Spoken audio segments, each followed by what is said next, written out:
SSC পদার্থবিজ্ঞান শ্রেণীতে তোমাদের সকলকে স্বাগতম। তোমরা জানো অলরেডি আমরা পদার্থবিজ্ঞানের প্রথম যে অধ্যায়টা আছে ভৌত রাশি এবং পরিমাপ, সেটা শুরু করেছি। এবং সেই অধ্যায়ে অলরেডি একটা লেকচার হয়ে গেছে, সেখানে আমরা কি আলোচনা করছি, মৌলিক রাশি এসব নিয়ে আলোচনা করছি। এই অধ্যায়ের টপিকগুলোর মধ্যে মানে কিন্তু অলরেডি আলোচনা করা শেষ রাশি এবং একক নিয়ে।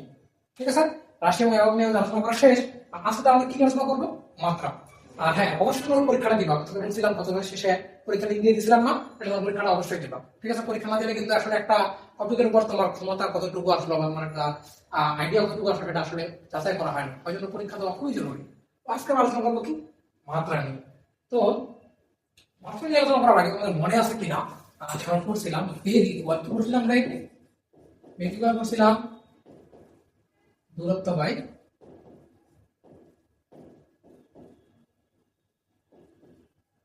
সময়, করছিলাম না? বেগ যৌগিক রাশি এবং বেগ হচ্ছে কি? দূরত্ব বাই সময়। এখন কথা হচ্ছে দূরত্ব বাই সময়। আমরা যে প্রথম এর আগে অধ্যায় করছিলাম, আমরা মনে আছে কিনা যে দৈর্ঘ্যকে কি দ্বারা প্রকাশ করা হয়? সেটাকে দৈর্ঘ্যকে প্রকাশ করা হয় কি দ্বারা? এল দ্বারা। তারপর তোমার হচ্ছে ভরকে কি দ্বারা প্রকাশ করা হয়? ভরকে প্রকাশ করা হয় বড় হাতে এম দ্বারা। মনে রাখবে এগুলো বড় হাতে, প্রকাশের কথা আসবে, মাত্রা কথা আসবে কিন্তু বড় হাতে। দৈর্ঘ্য ভর গেল, তারপর সময় কি দ্বারা প্রকাশ করা হয়? সময় প্রকাশ করা হয় তোমার হচ্ছে টি দ্বারা। ঠিক আছে, এখন এই যে আমরা বললাম বেগ ইকুয়াল দূরত্ব বাই সময়। এখন এই যে দূরত্ব, এটা কি দ্বারা প্রকাশ করা যায়? প্রকাশ করা যায় এল দ্বারা। দূরত্ব দৈর্ঘ্য এল দ্বারা প্রকাশ করা যায়।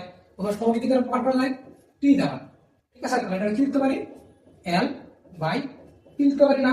এর সহজ ভাষায় আমি লিখি কি? এল টি ইনভার্স। ইনভার্স ওয়ান দেওয়া হয় কেন? কারণ নিচে একটা টি ছিল, ওই জন্য ইনভার্স ওয়ান। ঠিক আছে, এই যে এটাই হচ্ছে আমরা বেগকে যে প্রকাশ করলাম কোন একটা রাশিকে চলক দ্বারা প্রকাশ করার যেটা সিস্টেমটা, এটা হচ্ছে তাকে কি বলে? তাকে বলে হচ্ছে মাত্রা। এই যে বেগকে আমরা এভাবে প্রকাশ করলাম, সেটা আবার কি? এটাকে বলা হচ্ছে মাত্রা। তাকে মনে রাখবা, মাত্রা কোনো সময় থার্ড ব্র্যাকেট দিয়ে লেখা হয়।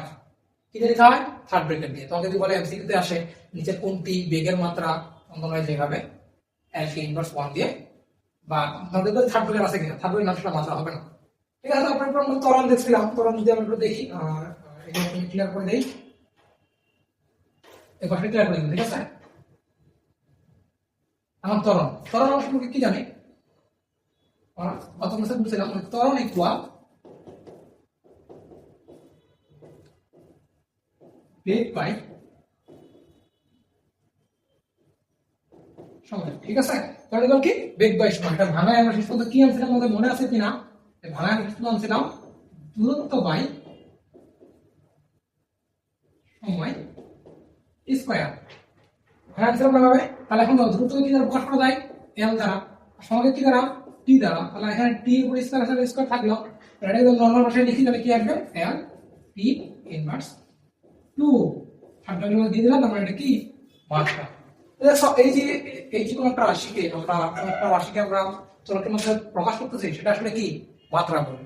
আর একটা গুরুত্বপূর্ণ, পরীক্ষা এখান থেকে এমসিকিউ একটা আসবে যে ত্বরণের মাত্রা কোনটি, বেগের মাত্রা কোনটি, কাজের মাত্রা কোনটি। এখন অনেকগুলা কিন্তু আছে, তোমাদের আমি একটু দেখাই। এখানে আমি দেখাচ্ছি যে ত্বরণের মাত্রাকে নির্ণয় করতে হয়, তোমরা সেটা তুলে রাখতে পারো। এখান থেকে এমসিকিউ আসবে, বা তোমাদের প্রমাণ করতে বলতে পারো যে মাত্রা কোনটি, নিচের ব্যাখ্যা করে দেখাও। তোমরা এইভাবে করতে পারো। ঠিক আছে, এই দেখো যে যে কোনো ভৌত রাশিতে অবস্থিত মৌলিক রাশির সূচককে মাত্রা বলে। সূচক বলতে হচ্ছে এল টি, এগুলো বলছে, এগুলো হচ্ছে সূচক। ঠিক আছে, এখন দেখো কতগুলো আছে, একটু আসলে দেখতে পাচ্ছ তোমরা, কারণ দেখো অনেকগুলো কিন্তু মাত্রা আছে। এখন পরীক্ষায় কোনটা আসবে তুমি শিওর জানা না, আর এতগুলো মুখস্থ রাখা কিন্তু টাফ। ওই জন্য আমি তোমাদের একটু দেখাইলাম বের করতে হয়। এভাবে তোমরা বের করে নিয়ে আসবা। তাহলে বেগের যদি বলে মাথায় এভাবে নিয়ে আসে, এগুলো যদি করে এটা অ্যান্সার দিবা। আর মুখস্থ করতে গেলে অন্য অবস্থা খারাপ হয়ে যাবে। ঠিক আছে, যত কম পারবা মুখস্থ করার ট্রাই করবা, জিনিস পাবে। এগুলো বোঝার চেষ্টা করবা, কেউ জিনিসটা আসছে সেটা জানার চেষ্টা করবা, তাহলে তোমার পরীক্ষায় অ্যান্সার করাটা ইজি হবে, ইজিয়ার হবে। ঠিক আছে,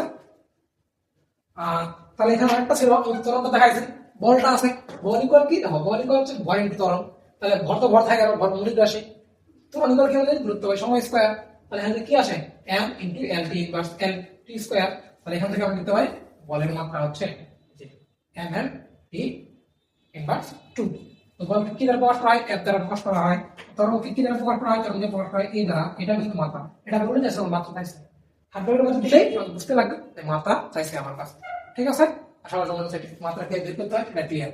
তো আমি বলবো তোমরা হচ্ছে এগুলো মুখস্থ করো না, মাথায় রাখার চেষ্টা করো বেগের মাত্রা কেমনে আসছে, বেগের মাত্রা কি, এল টি ইনভার্স ওয়ান, ত্বরণের মাত্রা কি, এল টি স্কয়ার, এল টি ইনভার্স টু, নামটা শুনলে মাথায় চলে আসে। আর এখান থেকে একটা এমসিকিউ আসবে, এটা একটা 100% শিওর থাকো, ঠিক আছে। তো এরপরে বাড়ি দিচ্ছি আমি বল, কাজ, ক্ষমতা এর মাত্রা নির্ণয় করতে। তোমরা মাত্রা নির্ণয় করে আমার ফেসবুক গ্রুপে বা কমেন্টে জানাও যে কোনটার মাত্রা কি, ঠিক আছে। মাত্রা নির্ণয় করতে পারছো কিন্তু তোমরা। এরপরে আসলে মাত্রার সমীকরণ। মাত্রার সমীকরণ জিনিসটা কি? মাত্রা সমীকরণ হচ্ছে যে সমীকরণের সাহায্যে কোন রাশির মাত্রা প্রকাশ করা হয়, এটা হচ্ছে আমার কি মাত্রা সমীকরণ। এই ধরনের এখানে আছে আমাদের এই যে lt ইনভার্স 2, এটা হচ্ছে একটা মাত্রা সমীকরণ, ঠিক আছে। আর মাত্রা সমীকরণের প্রয়োজনীয়তা কি কি? মাত্রা সমীকরণের সাথে অনেক কিছু করা যায়। তোমাদের দেখো কি আছে, মাত্রা সমীকরণের সাহায্যে কোনো ভৌত রাশির একক নির্ণয় করা যায়। কোনো ভৌত রাশির একক নির্ণয় করা যায়। তোমরা বলো কেমন নির্ণয় করা যায়? দেখো এখানে কি আছে, এটা আমার কি ছিল, ত্বরণের মাত্রা ছিল না? তো ত্বরণের মাত্রা যদি এটা হয়, এখন lt ইনভার্স 2, তো l কি ছিল, দৈর্ঘ্য। দৈর্ঘ্য কি ছিল, তাহলে এটা কি আসবে, এখানে m আসবে।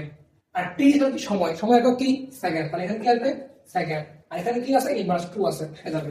তাহলে এটা দেখো, এটা কিন্তু ত্বরণের একক। এটা কি আমাদের ত্বরণের একক। এভাবেই মাত্রা সমীকরণ থেকে ত্বরণের সমীকরণ থেকে আমাদের কি একক নির্ণয় করা যায়। এরপর দেখো মাত্রা সমীকরণের সাহায্যে বিভিন্ন রাশির সমীকরণ তৈরি করা যায়। মাত্রা সমীকরণের সাহায্যে বিভিন্ন রাশির সমীকরণ তৈরি করা যায়। তো এটা একবার বলবো, তিনটা দেখো, এটা সবচেয়ে ইম্পর্টেন্ট। মাত্রা সমীকরণের সাহায্যে কোনো ভৌত সমীকরণ নির্ভুল কিনা যাচাই করা যায়।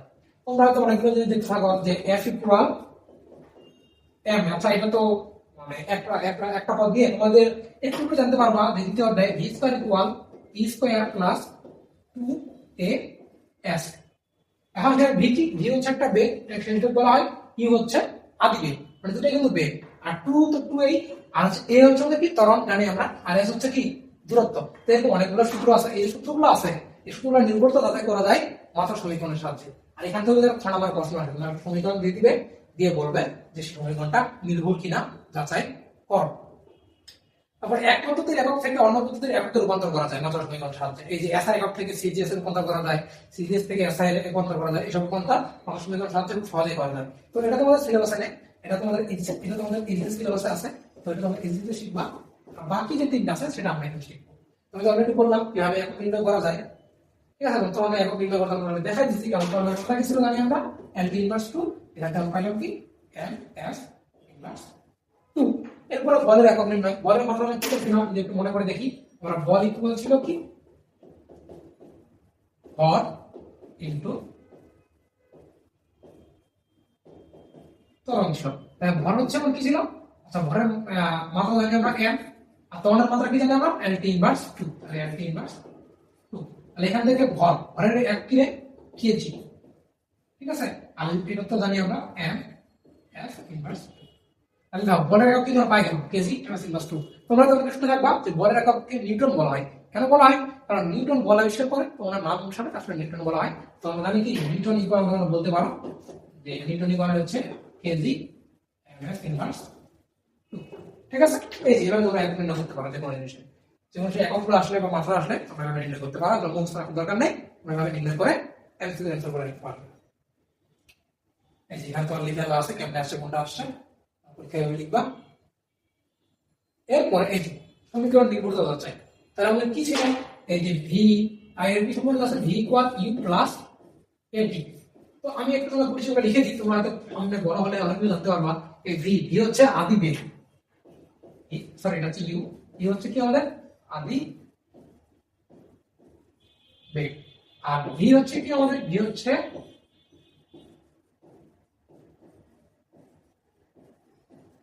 শেষ বেগ, ঠিক আছে। আর এ হচ্ছে কি, ইউ টু লাইন ত্বরণ, আর এটা উত্তম হবে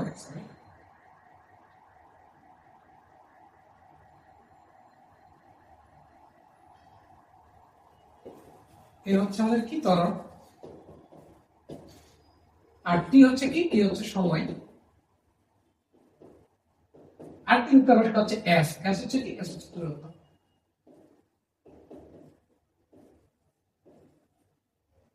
ঠিক আছে। তো আদিবেগ হোক শেষ বেগ হোক, তাদের মাত্রা কিন্তু একই। আদিবেগ যে জিনিস, শেষ বেগ হচ্ছে তোমার মানে মাত্রাগুলো, মাত্রাগত দিক থেকে একই। আদিবেগ বলতে বোঝা যাচ্ছে কোন একটা তোমার হচ্ছে ধর্মস্থলে যখন স্টার্ট দেয় তখন যে বেগটা ছিল সেটা হচ্ছে আদিবেগ, আর যখন সিরিজে থামে যায় বা কোনো একটা সময় পরে সেটা হচ্ছে শেষ বেগ, ঠিক আছে। তো এখন এই যে এগুলো আছে এগুলো আমি কি বলছে নির্ভুল যাচাই করতে বলছে, এই রাষ্ট্র যে নির্ভুল বা আমি কি ঠিক লিখছি কিনা, দুই পাশে ঠিক আছে কিনা, নির্ভুল কিনা ওটা যাচাই করতে বলছে। এখন নির্ভুল যাচাই যদি কেমনে করবো, একটা সমীকরণ আমি কখন নির্ভুল বলতে পারি, তাহলে প্রত্যেকটা পদের মাত্রা একই হবে। কি হবে? প্রত্যেকটা পদের মাত্রা কি হবে? একই হবে। এখন পদ কি জিনিস? পদ তোমার ক্লাস 6 সেখানে পড়ে আসছো।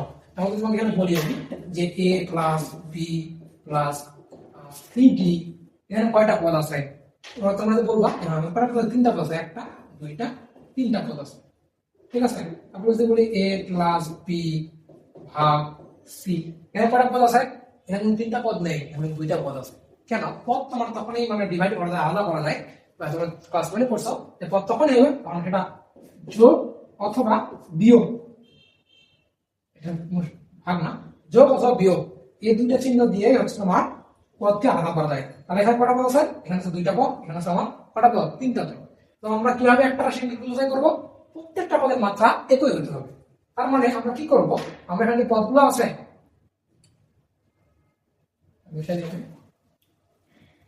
দেখো, এখানে যে পদগুলো আছে কটা আছে বলতে গেলে এই পাশে একটা, এই পাশে দুইটা, এইটা একটা পদ আছে, এখানে একটা, এই টোটাল একটা, তাহলে তিনটা আছে। আর তিনটা পদের কি করব? মাত্রা নির্ণয় করব। মানে আমরা দেখব যে তিনটা পদের মাত্রা একই কিনা। যদি একই হয় তাহলে আমরা কি করব, যে এটা আসলে তোমার হচ্ছে সেটা নির্ভুল। আর যদি একই না হয় তাহলে নির্ভুল না। এখন দেখো ভি, ভি হচ্ছে কি? ভি মানে তোমরা বেগ, সেই যোগ হোক আদি বেগ হোক, সমস্যা নাই। তাহলে বেগের মাত্রা কি জানি? এল টি ইনভার্স 1। দ্বিতীয় পদ কি আছে? ডান পাশে, ডান পাশে আমাদের দ্বিতীয় পদ আছে ইউ, ইউর মাত্রা কি হবে? এটা যেহেতু বেগ তাহলে এর মাত্রা হবে কি? এল টি ইনভার্স 1। আর 3 নাম্বার যে পদটা আছে, 3 নাম্বার পদটা আমাদের কি আছে? এ আর হচ্ছে টি, কি গুণ অবস্থায় আছে না? তাহলে এখন দেখো এর মাত্রা কি জানি আমরা? এটা হচ্ছে ত্বরণ, ত্বরণের মাত্রা কি? এল টি ইনভার্স 2, ঠিক আছে। জানি এগুলো করলাম, এটা মাত্রা হচ্ছে কি? এল টি ইনভার্স 2। আর সময়ের একক মাত্রা কি? টি। আর টি ইনভার্স 1 আছে, এখানে টি আছে, এখানে টি পাওয়ার 1 আছে। যদি আমরা এটা তোমার হচ্ছে সূচকের নিয়মে করে থাকো, এখানে তোমরা পাবা কি? এল টি ইনভার্স 1। এখন দেখো এখন এখানে দেখো আমাদের যে এই যে এটি, এটা মাত্র কি আসলো? এল টি ইনভার্স 1 আসলো। আবার এটা মাত্র কি দেখো? এল টি ইনভার্স 1। আবার এটা মাত্র দেখো কি? এল টি ইনভার্স 1। তিনটার মাত্রায় কিন্তু এল টি ইনভার্স 1। তার মানে আমরা কি বলতে পারি? এই সমীকরণটা নির্ভুল। এভাবে পরীক্ষায় যদি তোমাদের আসে যে কোনো একটা সমীকরণ নির্ভুল কিনা, তুমি যাতে করবা তোমরা এভাবে লিখবা যে সমীকরণে কয়টা পদ আছে? তিনটা পদ আছে। বাম পাশে একটি, ডান পাশে দুটি। ডান পাশে প্রথম পদ কি? এই যে ভি, তথা এর মাত্রা কি? এল টি ইনভার্স 1। ডান পাশের প্রথম পদ ইউ, তথা এর মাত্রা কি? এল টি ইনভার্স 1 আমরা জানি। ডান পাশের দ্বিতীয় পদ হচ্ছে এটি, এর মাত্রা হচ্ছে এটা গুণ করে আমাদের এল টি ইনভার্স 1 আসলো। মানে যদি এটা বুঝে না খাও কেমনে হলো আমি ব্যাখ্যা করলেই, এল টি ইনভার্স 2 ইনটু টি, এটা মানে হচ্ছে কি? এল আর নিচে হচ্ছে সরি এর নিচে হচ্ছে টি স্কয়ার, ঠিক আছে, ইনটু টি। তাহলে এটা দুটো টি আছে, উপরে একটা টি, তাহলে এখানে কি আসবে? আমার এল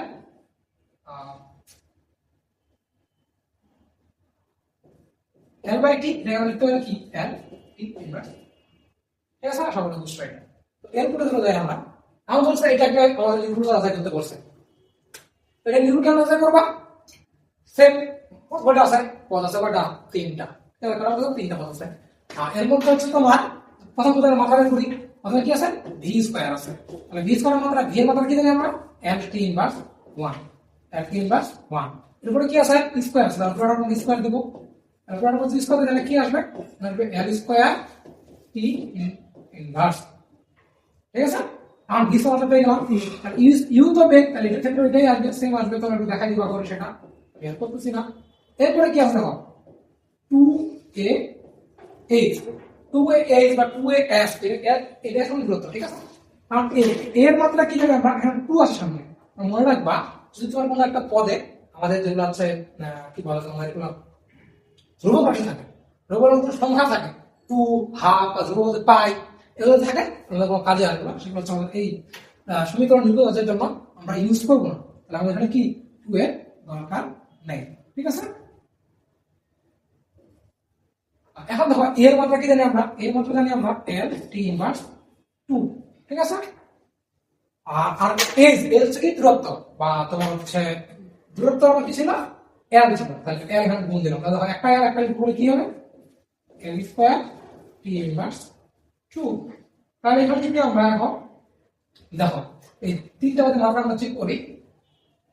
এর মাত্রা হচ্ছে কি দেখো, এটা হচ্ছে এল স্কয়ার টি ইনভার্স 2, এটা এল স্কয়ার টি ইনভার্স 2, এটা এল স্কয়ার টি ইনভার্স। তিনটা মাত্রা একই না? তিনটা মাত্রা একই মানে কি? এটা হচ্ছে আমাদের সমীকরণটা নির্ভুল। ঠিক আছে, এভাবে আমরা ফর্মুলা করতে হয়, প্রমাণটা এখানে করে দেওয়া আছে, ওটা খাতায় তোমরা এভাবে লিখতে পারো। এরপরে আমার বাড়ির কাজে থাকবে যে s equal u plus half t square. এখানে s কি? s তো ধরতে বুঝতে চাই, ইউটি তো ইউ হচ্ছে কি বেগ, টি তোমার সময়, আর এই হচ্ছে ধরো এখানে হাফে কোনো কাজে আসবে না, নির্ভুলতার ক্ষেত্রে হাফ পর্যন্ত কোনো কাজে আসবে না। তোমরা এটা করবে। এরপর আরেকটা ট্রিকি কোশ্চেন আছে, এটা t equal 2 pi root over g by n। এই সমীকরণটা আসলে নির্ভুল না। ঠিক আছে, তোমরা প্রথম নির্ভুল কি নির্ভুল না, এটা কি t হচ্ছে কি মানে আমরা দোলন কাল, এটা তো সময় বোঝায় আর কি, যে একটা তোমার দোলন কাল দিয়ে রাখা, এটা দোলন কাল দুলতে যে সময় লাগে এটা হচ্ছে কি দোলন কাল, কত সেকেন্ড, এটা হচ্ছে এটা কি এটা হচ্ছে সময়। এটাও তোমাদের বাড়ির কাজ থাকলো, এটা আসলে নির্ভুল কিনা এটা কিন্তু করবো। এটা হচ্ছে এটা অলরেডি একবার ঢাকা বোর্ডে আসে, তোমরা অবশ্যই এটা করবে। ঠিক আছে, হ্যাঁ। এরপরে হচ্ছে উপসর্গ বা গুণিতক। ফিজিক্সে আমরা যখন গত ক্লাসে একক করছিলাম, আমরা জানি যে 1 কিলোমিটার সমান সমান 1000 মিটার। তারপরে তোমার হচ্ছে ধরুন জানি কি 1 কিলোমিটার কি রে 1000 মিটার, তাই না? আপনারা কি বলে আমি 1000 কিলোমিটার কত মিটার হবে? তাহলে কি লিখবা? লিখবা 1 2 3 তো 10 লাখ মিটার। ঠিক আছে, এভাবে লিখবো। এই 10 লাখ লিখবা, কোন দিয়ে বলে এখন 1000 বা 10 লাখ কিলোমিটার কত মিটার, তাহলে কি আর অনেক বড় হবে সংখ্যাটা। এই যে বড় সংখ্যাটা সময় লাগতেছে বেশি না, এই সময় তো বেশি না লাগে, কারণ বিজ্ঞানীরা আবিষ্কার করছে কি উপসর্গ বা গুণিতক। যেমন কি এই যে যখন তোমাদের ডেকা আছে 10 টু দি পাওয়ার 1 ইউজ করা হয়, hecto 10 to the power 2 use করা হয়, কিলোকে ছোট হাতের কে দ্বারা ইউজ করা হয় 10 টু দি পাওয়ার 3। এখন কোনটার কি মান এবং কিভাবে প্রকাশ করা হয় এটা অবশ্যই জানবা তোমরা, অবশ্যই তোমাদের মাথায় রাখা লাগবে, কারণ এগুলো থেকে পরীক্ষা এবং সামনে যত ম্যাথ করবা এত কাজে লাগবে তুমি চিন্তা করতে পারবে। আর মেগা কিংবা ব্রাদার জ্ঞান দ্বারা আমার কোথাও লেখা আছে যে 1 মেগা সেকেন্ড, এটা আমাদের বুঝতে হবে, এটা 10 টু দি পাওয়ার 6 সেকেন্ড। তারপর গিগা ফ্যাক্টর হলো 9 সেকেন্ড, টেরা কথা প্লেট 12 সেকেন্ড, পেটা থাকলে ওই পি দিয়ে বড় পি এটা 50, আর এই থাকলে হচ্ছে জানতে পার 80। ঠিক আছে, এরপর আছে ডেসি। তো লক্ষ্য রেখে যে কোনটা চিহ্ন কি ডি, এটা ডি এ, ডেগাটা হচ্ছে ডি এ, আর ডেসি হচ্ছে ডি, সেন্টি সি, এগুলো তো মাইনাস 10 ইনভার্স 1 ইনভার্স 1 মাইনাস থাকলে পরে মাইনাস থাকলে ইনভার্স হবে, সেটা 10 ইনভার্স 1, আর সেন্টিটা হচ্ছে 10 ইনভার্স 2। আর মাইক্রো এটা খুবই ইম্পর্টেন্ট, এই যে মাইক্রো এটা এত টাকা কাজে লাগবে সামনে প্রচুর কাজে লাগবে। মাইক্রো ইনভার্স 6, এই যে মেগা ব্রাও এটা ইনভার্স 9। ঠিক আছে, তো এটা তোমার সব কিছু ভালো মতো দেখে নাও।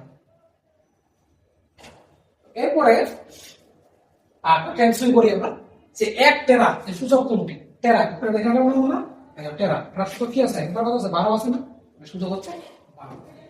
এটা আসলে কি অ্যানসার, এটা ব্যাংক আসে কিন্তু সূচক ঠিক আছে। এটা আমি যদি টেস্ট করে দেখো কিন্তু তারপরে দেখো 1 ন্যানো সেকেন্ড সমান কত সেকেন্ড বলছে, 1 ন্যানো সেকেন্ড সমান কত সেকেন্ড বলছে।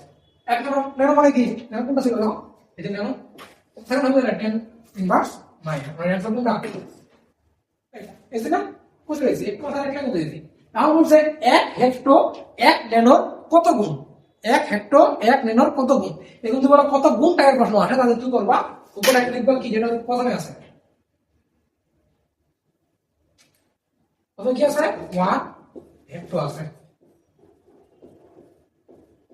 উপরে হেক্টো থাকলো আর নিচে 1 ন্যানো লিখবা, এটা আছে এটা লিখবা ন্যানো। তাহলে 1 হেক্টর তোমার মনে আছে কিনা দেখো, হেক্টর ছিল কত ছিল, হেক্টর ছিল 10 পাওয়ার 2 ছিল, এই দেখো 10 পাওয়ার 2 ছিল। তাহলে এখানে আমি লিখব 10 পাওয়ার 2, আর 1 লিখব না হলো 10 ইনভার্স 9। এটা আমাদের ভাগের সাথে পাওয়ারগুলো কি হয় বিয়োগ হয়, তাহলে 10 2 বিয়োগ মাইনাস 9 ইজ ইকুয়াল 10 11। তাহলে आंसर কোনটা হবে, आंसर হবে ডি। এভাবে আমরা কল করে আনবো। আর উপরে যদি 100 হেক্টর থাকতো তাহলে আমরা 100 লিখতাম। ঠিক আছে, তো এভাবে এটা লেখা তো এমসি দাস থাকে। তো এই যে তোমাদের এত বড় ছকগুলা, এই ছকগুলা মাথায় রাখতে পারো, জরুরি, কঠিন না দেখো মাইক্রোওয়েভ বিটা ইনভার্স 6 ও ন্যানো ইনভার্স 9 এগুলো খুব জরুরি। এছাড়াও তোমার কাছে ক্যালকুলেটর আছে, সেই ক্যালকুলেটরও কিন্তু খুব সুন্দর করে তোমরা সহজে বের করে নিতে পারো। তো আমি হচ্ছে পরে তোমাদের হচ্ছে একটা ছোট্ট ভিডিও করে দেবো যে রিয়েল ক্যালকুলেটর কেমনে বের করতে হয়, জাস্ট দেখে নাও। ধরো তুমি চাচ্ছ হচ্ছে কি যে 1 মেগা, 1 মেগা ইকুয়াল কত এটা বের করবো। কেমনে? প্রথমে ক্যালকুলেটর এখানে 1 চাপবা, 1 চাপার পরে ক্যালকুলেটর শিফট চাপবা, তারপর দেখো এখানে দেখো এখানে দেখো এখানে এম লেখা আছে, দেখতে পাচ্ছ কিনা ক্যামেরায়? এখানে এম লেখা আছে, তারপরে এখানে দেখো জি লেখা আছে, এখানে টি লেখা আছে। এম মানে কি মেগা, জি মানে কি বিঘা, টি হচ্ছে আমার টেরা, আর এখানে তো মাইক্রোটা আছে, তারপরে এখানে এমটা ছোট করে এম আছে, কিলো আছে, তারপর তোমার এখানে ফেমটো আছে, আর এরপরে পিকো আছে, ন্যানো আছে। তো অনেকগুলো এখানে দেওয়া আছে, তুমি তাহলে এখান থেকে বের করতে পারো, অবস্থা করতে পারো। কেন বের করবা? প্রথম বললাম 1, ঠিক আছে, 1 মেগা আছে, প্রথম 1 চাপবা, এরপর শিফট চাপে তোমার হচ্ছে মেগা যেখানে আছে সাথে আছে কত চাপবে, তারপরে ইকুয়াল চাপলি, আমাদের পরে হচ্ছে 1 মেগা ইকুয়াল 10⁶। এটা হয় এগুলো ওরা বের করা যায়, মাইক্রো, মিলি, মেগা, এমএ এগুলো বের করা যায়। ছোট জিনিস চলে যায়, তোমার মাথায় রাখতে পারো, সমস্যা নেই, ঠিক আছে। এরকম বাড়ির কাজ থাকলো তোমরা করবা। আর হ্যাঁ, আজকে হচ্ছে আমি পরীক্ষার লিঙ্ক এখানে কি বলে দেই নাই, আমি হচ্ছে কি পরীক্ষার লিঙ্কটা হচ্ছে সেশন ফ্রাইডে অ্যাড করে দেবো, বা হচ্ছে তোমরা হচ্ছে ডিসক্রিপশন লিঙ্কও পরীক্ষার লিঙ্কটা পাবো। তো আজকে তোমরা আমি পড়লাম, আজকে তোমরা কি নিয়ে পড়া করছি, মাত্রা করছি, আর করছি হচ্ছে তোমার উপসর্গ বা গণিত গুলো। খুব ইম্পর্টেন্ট একটা টপিক, এটা আজকে ক্লিয়ার করলাম। এই টপিকগুলো থেকে প্রচুর এমসিকিউ আসে, আমি হয়তো খ নাম্বার প্রশ্ন তো আসেই, তো এগুলো তোমরা অবশ্যই করবা। আর এগুলো আপনার পরীক্ষাটা অবশ্যই দিয়ে দিবা, ওটা লিঙ্ক তোমরা কমেন্টে পাওয়া যাবে বা গ্রুপে পেয়ে যাবা, ঠিক আছে। তাহলে আজকে এই পর্যন্তই, সকলকে ধন্যবাদ, পরবর্তী ক্লাসে আবার দেখা হবে।